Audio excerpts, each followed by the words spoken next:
আসসালামু আলাইকুম। নারীদের স্তনে ব্যথা কেন হতে পারে বা কি কারণে নারীদের স্তনে ব্যথা হয়ে থাকে? সাধারণ ও হরমোনজনিত কারণগুলোর ভিতরে যেমন মাসিকের আগে বা পরে বিভিন্ন হরমোনাল পরিবর্তনের কারণে স্তনে ব্যথা হতে পারে। প্রোল্যাক্টিন হরমোন যদি বেশি হয় সে কারণেও স্তনে ব্যথা হতে পারে। এছাড়াও ডিম্বাশয়ে সিস্ট বা পলিসিস্টিক ওভারিয়ান সিনড্রোমের কারণে স্তনে ব্যথা হতে পারে। গর্ভধারণের শুরুতেও বিভিন্ন পরিবর্তনের কারণে আপনার স্তনে ব্যথা হয়ে থাকে।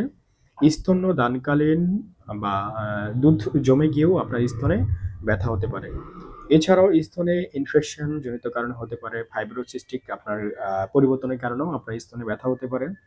এছাড়াও ভুল সাইজের ব্রা যদি ব্যবহার করেন হঠাৎ করে সেই কারণেও হতে পারে। চোট বা চাপ লাগার কারণেও ব্যথা হতে পারে। অন্যান্য কারণ যদি বলি যে অতিরিক্ত হুট করে আপনি অতিরিক্ত চা বা ক্যাফেইন যদি খেয়ে থাকেন সেক্ষেত্রে হতে পারে। মানসিক চাপ বা অনিয়মিত ঘুমের কারণে হতে পারে। আ এছাড়াও আ কিছু ঔষধের পার্শ্ব প্রতিক্রিয়া হিসেবেও আপনার স্তনে ব্যথা হতে পারে। তো সবার আগে মূল কারণটি খুঁজে বের করে সে অনুসারে পরামর্শ এবং চিকিৎসা গ্রহণ করুন। ভয় বা টেনশন বা দুশ্চিন্তার কোনো কারণ নেই। ভালো থাকবেন। আসসালামু আলাইকুম।